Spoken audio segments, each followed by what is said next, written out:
गुरुजी राधे राधे। जी राधे राधे। गुरुजी मैं अब से 15 दिन पहले आपके पास आई थी, वहाँ मुलाकात हुई थी जिसमें मैंने जो है आपको एक पत्र लिखा था। गुरुजी मैं इतनी परेशान हो चुकी हूँ। किससे किससे परेशान हैं आप? रोइए मत, बताइए क्या परेशानी है आपकी, हमें बताइए। गुरुजी रोज सुबह उठती हूँ, एक समस्या मेरे सामने खड़ी होती है। कौन सी बताइए। मेरी माता जी। गुरुजी राधे राधे। जी मैया, क्या हुआ? ये बच्ची क्यों रो रही हैं? प्रणाम गुरुजी। बच्ची हमारी बहुत परेशान है, हम भी बहुत परेशान हैं। क्यों? बेटी की शादी हमने 2016 में की थी, उसको लेके 2 महीने भी बेटी मेरी भा नहीं रह पाई। उन लोगों ने ऐसे इतना प्रताड़ित करके घर से निकाल दिया। तो निकालने के बाद ये तब से आपके पास मायके में है? जी मायके तो वो में। ससुराल वाले क्या चाहते हैं?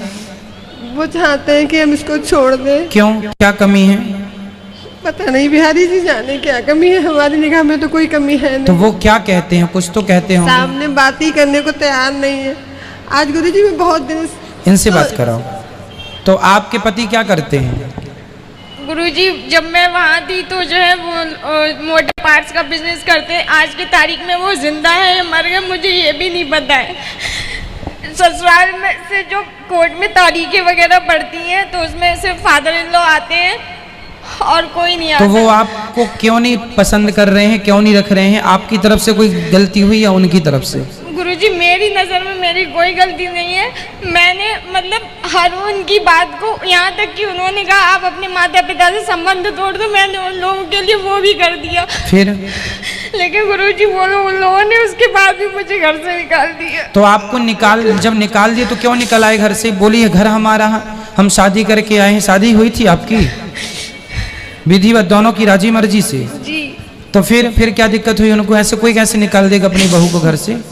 उनकी सर वो गुरुजी उनकी नजरों में एक किराएदार थी, एक तो अभी केस कैसा चल रहा है? काहे का चल रहा है केस?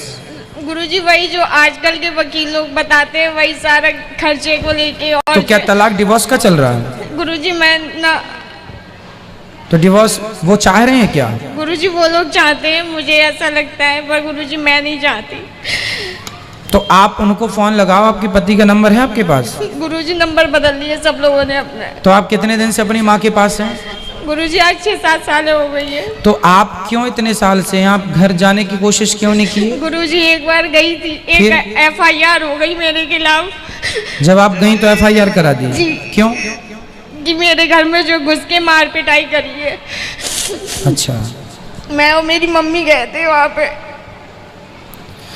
तो आपको अकेले जाना है और अपने घर में रहना है, वो आपका घर है। गुरुजी वो लोग नहीं घुसने देते हैं। फिर आप बताओ क्या समाधान है? गुरुजी बस आशीर्वाद दे दीजिए। आशीर्वाद है। बच्चे हैं आपके? शादी अभी कितनी उम्र है आपकी? मेरी गुरुजी 28 साल। चलिए उनसे कोई बातचीत यदि हो तो फिर हम बात कर लें, बात करके समझाया जा सकता है। देखो रिश्ते गलतफहमी से टूट जाते हैं। वो क्यों गलतफहमी में है, वो क्यों तोड़ना चाहते हैं रिश्ते? कुछ जानकारी है कि वो क्यों तोड़ना चाहते हैं? गुरुजी मेरी मतलब एक जगह से मुझे सुनने में आया उन्होंने दूसरी शादी भी कर ली है। तो फिर आप तो केस कर सकते हैं उन पर कि भाई शादी तलाक हुआ नहीं, डिवोर्स हुआ नहीं। ईश्वर हमेशा हर जगह हर बार अन्याय नहीं होने देते, कभी न कभी अपने भक्तों के साथ न्याय जरूर करते हैं।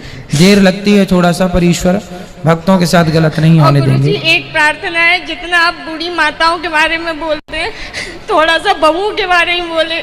बहुओं के बारे में कैसा? जैसे बहुएं, जो कुछ बहुएं ऐसी हैं जो बूढ़ी माताओं को घर से निकाल देती है, तो कुछ माताएं ऐसी हैं जो बहुओं को घर से निकाल देती, जैसे कि मैं। आज की कथा में हमने ये बात बोली है, शायद आज की कथा में बोली है कि सासों को भी बहुओं के साथ मिलजुल के, बहुत अच्छा आज की कथा में हमने बोला।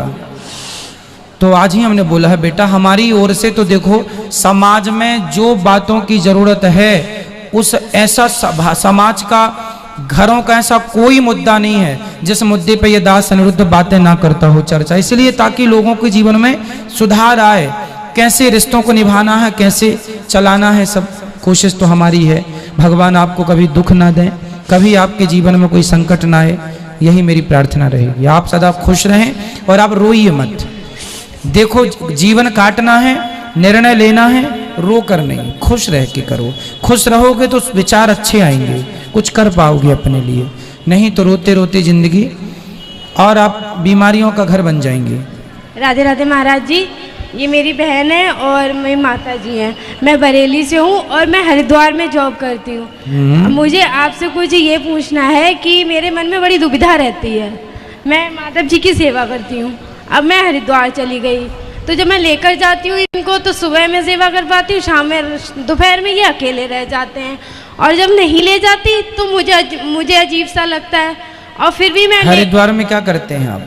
रिलैक्सो का फुटवेयर है, उसमें HR में हूँ मैं, तो वहाँ जॉब करती हूँ। लेकिन जब नहीं ले जाती तो मुझे अजीब सा लगता है। ले जाती हूँ तो एक तो मैं ध्यान नहीं रख पाती दिन में, दूसरा ऐसा लगता है कि घर से माधव जी चले गए तो घर में सबका ध्यान कौन रखेगा। कोई बात नहीं, तो अपने साथ रखा करिए उनको घर में, जब आप आए तो पूजा पाठ कर लें। तो रूम बंद हो जाता है ना। कोई बात नहीं, ठाकुर जी तो रहे आएंगे। ठाकुर जी की बात कर रहे हैं ना आप? हाँ, तो जब आप आएंगे सुबह शाम तो घर में आते होंगे। हाँ, तो सुबह शाम पूजा करें, दिन में आप तो काम करेंगे, सब करते हैं काम। अच्छा महाराज जी, फिर एक दुविधा और रहती है कि फिर जब मैं ले जाती हूँ तो मेरे को लगता है घर में कौन ध्यान रखेगा सबका, मम्मी का, पापा का, भैया का, अगर माधव जी मेरे साथ चले जाएंगे क्या? कोई बात नहीं, भगवान तो सब एक जगह रह के सबका ध्यान रख लेते हैं, ठीक है महाराज जी। जब मैं किसी मंदिर में जाती हूँ, मेरी कोई घर में पूजा होती है तो मुझे रोना क्यों आता है?